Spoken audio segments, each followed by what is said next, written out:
Why do they get everything I want? I think we've all experienced that kind of jealousy at some point, seeing someone else get whatever we're aiming for and seemingly easy as well. The frustration of that causes him to seriously get in his own way, even though he's not aware of it. He expects things to work out for him instead of looking at what needs to be done in order for them to do so. I see so much for myself in the way he acts later on, the desperation, the way he responds to the unfairness of it all, but we'll come back to that. Just to quickly cover who this guy is for anyone who hasn't seen Blue Lock, Yukimiya is a rising soccer star with a growing modelling career alongside it. He's not particularly interested in the modelling, but regardless to those around him, he seems to have it all. However, whilst walking home one day, his vision becomes blurred and impaired. The doctor diagnoses him with optic neuropathy, a disease that causes blind spots in his vision when he becomes fatigued. He's told that it can't be fully cured, that he can expect headaches and nausea, or in the worst cases, blindness. Because it mostly tends to flare up when he's fatigued, his modelling career isn't really affected, but that's of basically no interest to him, because it has a massive impact on his ability to play professional soccer. We see throughout the series that he likes to have an explanation for everything, and this is no exception. But there isn't one. This is just an unfortunate tragedy.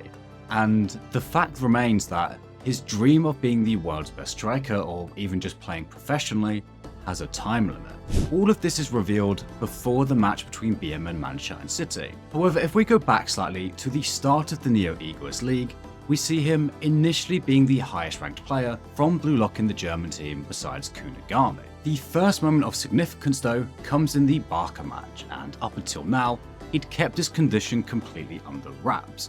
Nobody else had any idea about it, including us as readers. And if you want to keep your passwords just as well hidden, you'll want to check out this channel's very first sponsor in Aura. If you're part of the 40% of my audience based in the US, you may have heard about the recent data breach at the Bank of America, as well as a certain popular anime site getting its passwords leaked lately. On average, it takes a company 277 days to report a breach, so your data could have been exposed months ago. It could be out there right now as you're watching this video. And if you're wondering if that's you, you can go to my link aura.com/lessons to get 14 days for free, check if your information has been stolen or exposed online. And that way, rather than giving these criminals a 9-month head start, by signing up to Aura, you'll be notified if your phone number, your email, your social security number, etc.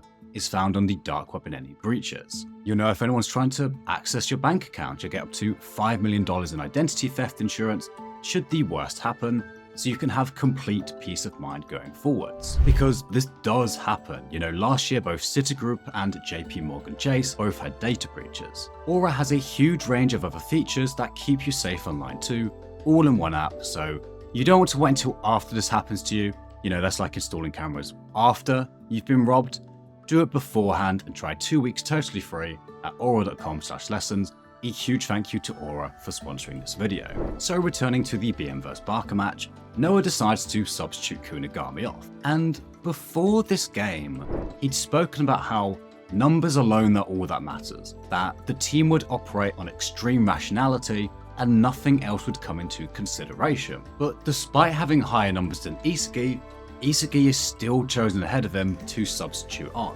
A brutally unfair decision that goes against everything he was promised before, and with no real explanation given at the time outside of just fan service. Just like his shot in the U20 game, just as he's about to reach his goal, something comes out of nowhere to stop him, as though he's almost fighting this fate that demands he can't reach that level. And something about this moment makes him laser in on Isagi, who Yukimiya starts to see as someone getting everything that he wants, and unfairly so, in his mind. However, whilst I won't spend long here, as once again Yukimiya doesn't play in this match, there's a couple bits with Isagi that are significant for Yukimiya later on. Noah and Lavinio use their 3-minute window to substitute themselves on, and obviously being professionals at the very top of the world, to this group of U20 up-and-coming stars, they seem like gods by comparison, and they kind of are. But Isagi, desperate to make a mark on the game, charges in with no real plan for what to do, besides make this a 2-on-1. However, Lavinio is able to use Isagi as a shield to break the deadlock with Noah and puts Barcha ahead as a result. Isagi's blind, desperate attempt to leave a mark massively backfired. Kaiser reprimands him, telling him that he simply wasn't at the level needed to get between those two, that he should have accepted it and waited for an opening instead of trying to force something to happen out of a desperate desire to get some sort of result now. Something extremely similar to Yukimiya's situation in the following game, which we'll come to very shortly. But this game ends with Isagi realizing that he doesn't have the ability to score himself currently, accepting his current limitations and opting to do what he can now. So he instead gives an assist to Kunigami, something that comes with a tinge of shame for someone trying to become the best striker in the world. And yes, I know that if you haven't seen Blue Lock, this all sounds slightly insane, but that's just how things work in this series. To Yukimiya, however, it's far more than just shameful, it's outright unacceptable, and he very bluntly tells Isagi this, saying that it makes him doubt Isagi is even aiming to be the world's best striker, all because of this one assist. So whilst Isagi claims that this was just a stop on the way to becoming a striker, Yukimiya has the very opposite view. He says that he would never do that, he'd accept defeat before passing like that.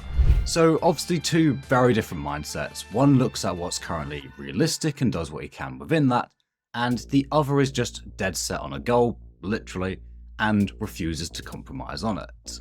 And on the very surface, what Yukimiya is saying seems to be in line with a lot of what Jinpachi has encouraged from them. You know, going back to those quotes from the top players in episode 1 who'd rather score and lose than assist and win. There's also obviously always been the benefits of aiming higher, and we've seen multiple times throughout the series that when players are backed into a corner and effectively forced to figure out a way to score themselves, they'll figure something out that they wouldn't have otherwise. So there is perhaps the argument that by aiming for an assist instead, Isagi kind of shut out any chance of that happening. You know, if he's not really trying for a goal, then he's definitely not going to score one. But there's a balance between trying to aim higher and trying to force something that simply isn't doable. And Jinpachi spoke about this earlier in the series with regards to the flow state. It's something I made a video on a long time ago, but this is all starting to become a bit of a side tangent, so we'll come back to all of that soon in the Manshine game. There's only really one more scene before that, one of Kaiser asking Yukimiya if he's just jealous of Isagi's success, and him admitting that he honestly might be, you know, and then afterwards accepting that it might be time for him to look at his own weaknesses. However, I don't think he really does so until after this match. You know, so getting into the main event, the Manshine City game, where Yukimiya is selected as the team's left wing back. Not quite the striker role he'd hoped for, but it will have to do for now. There's very little of him in the next 15 chapters. He blocks Nagi's shot and that's it. Up until chapter 192, where we see him lamenting his lack of impact on the game. And I see so much of myself in this one page.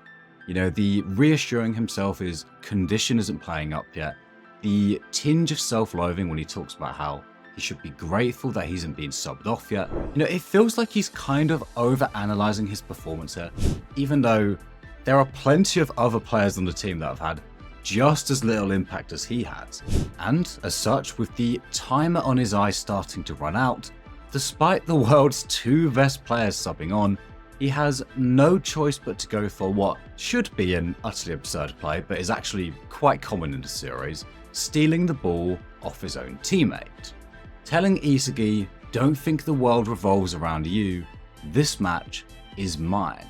And I'll come to what happens next in a moment, but again, back in episode 1, Jinpachi told them, discard common sense, live only for their own goals, and remember that out on the field, they're the star. And that is essentially what Yukimiya is doing. You know, even telling Blue Lock's ace that he won't let the world revolve around him, that Yukimiya is going to get what he wants for himself. And it does start off incredibly well. blitzing past Chigiri and Ryo in an instant, then getting past all of Manshine's midfield on his own, leaving him alone with just the centre-backs and the goalkeeper.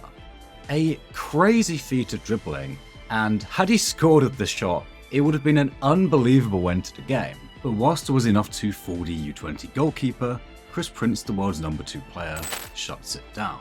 And so it feels to me, based on that if he just waited 3 minutes for these professional players to leave the field, then he likely could have scored here. Or alternatively, once he's blitzed past half the team, then he can just pass to someone else and got an incredibly impressive assist. So why didn't he?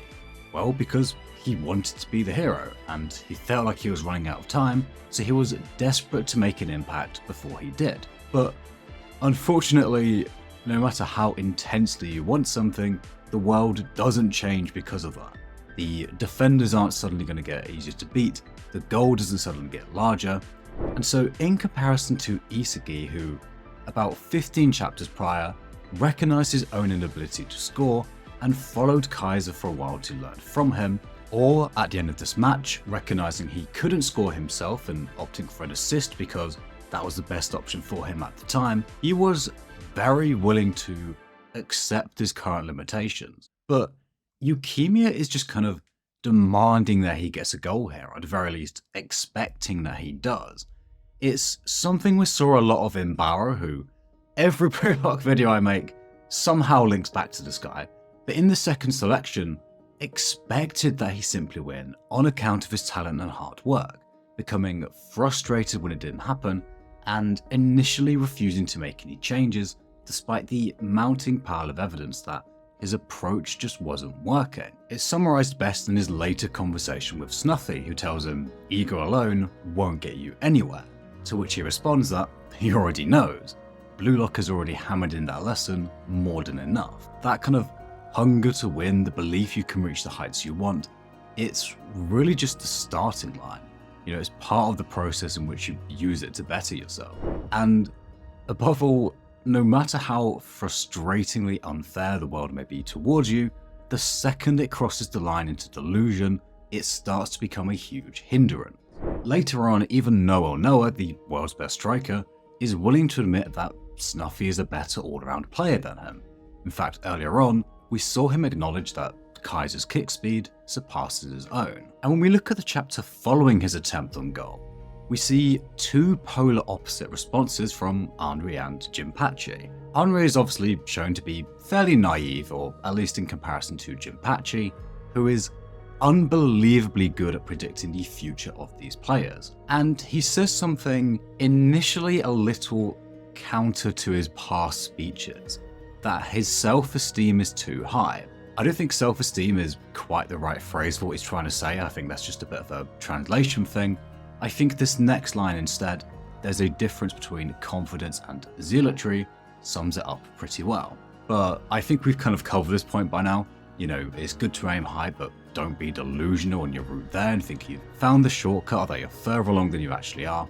But the other interesting thing about Yukimiya to me is his conversation with Isagi afterwards. We see Isagi walking towards him, absolutely fuming, the annoyance just oozing out of him before he absolutely rips into Yukimiya, who just has no fight in him. He's too deep in thought over something to even really listen.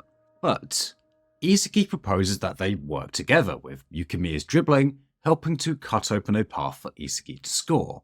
Because with everyone on guard against Yukimiya's shot, it should be very easy for him to break open a route for his team.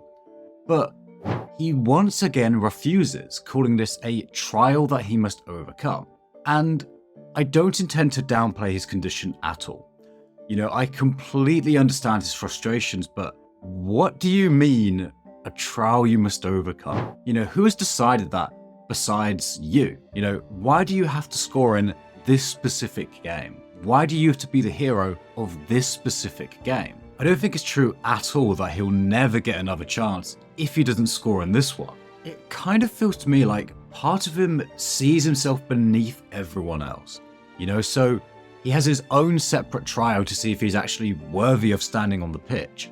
and it's almost as though he wants to overcompensate for that by becoming the hero.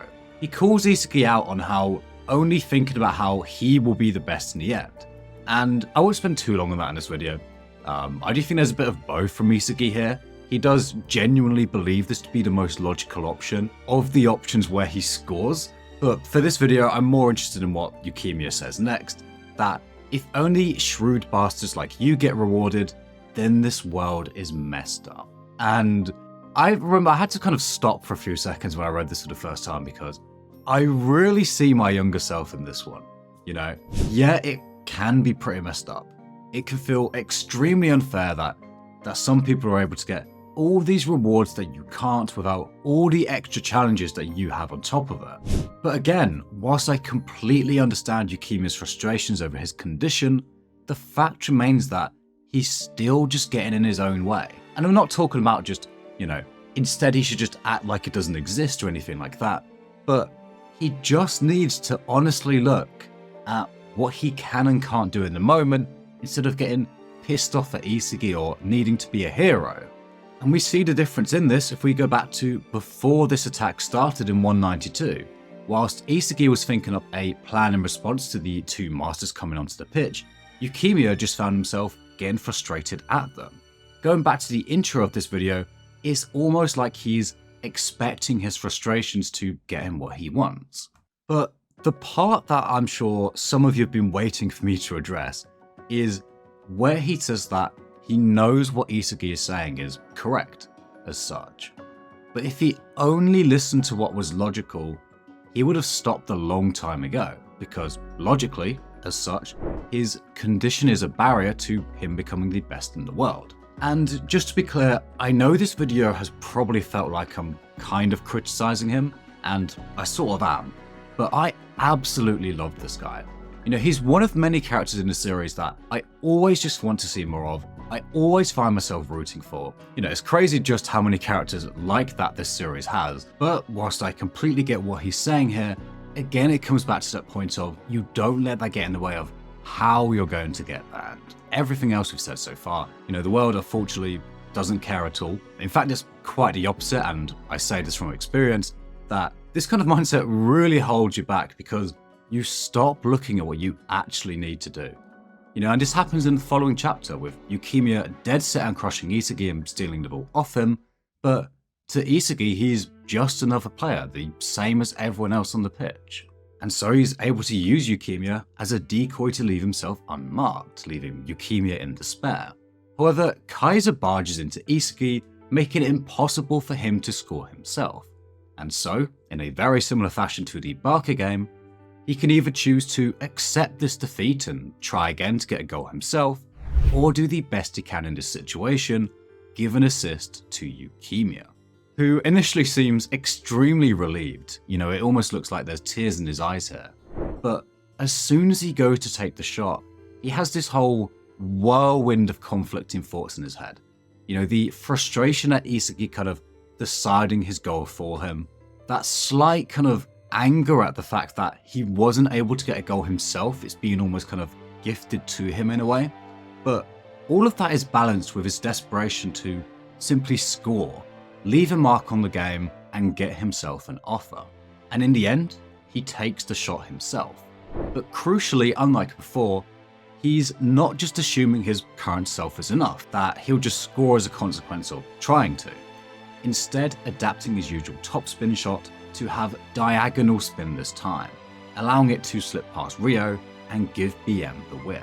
Him and Isagi reconcile after this match, accepting that they have different views on everything, but that's fine. You know, one's more idealistic, one's more realistic, but they can both make it work for them, so who cares, right? And I think they also both realize that maybe they need a little bit more of what the other has. You know, the sweet spot is somewhere in between these two. But the difference in Yukimiya from this match onwards is really admirable.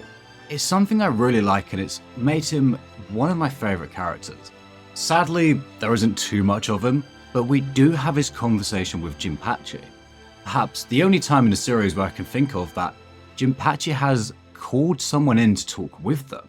Personally, I'd be absolutely brooking it, and he immediately, without even turning to face Yukimiya, just lists the details of his condition. That's incredibly cold on the surface, which, we've come to expect from Jinpachi.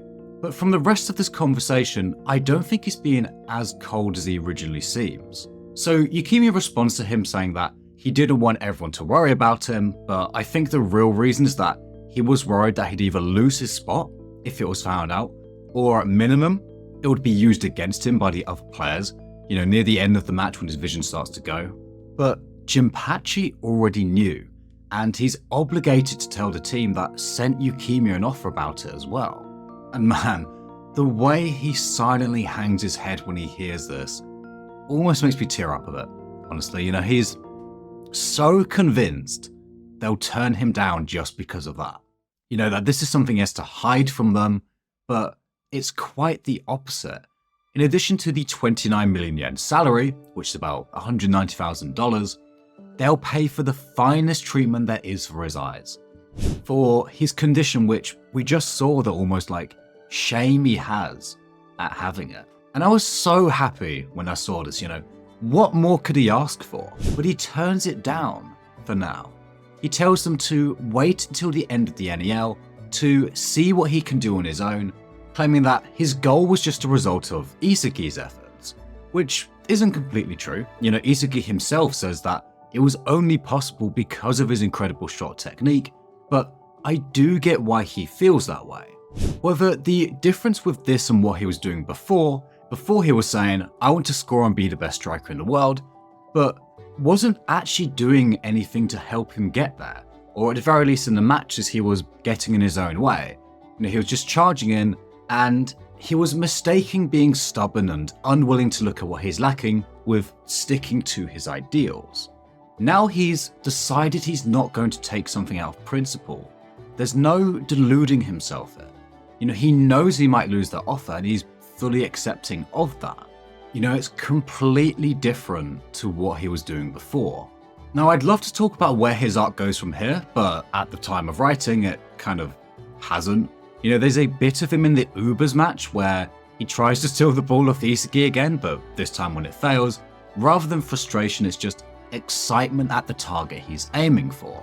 I was kind of surprised he's not in this match more, given the way Noah said the key was in winning duels, and that's Yukimiya's specialty. And then in the PXG game, he doesn't even start.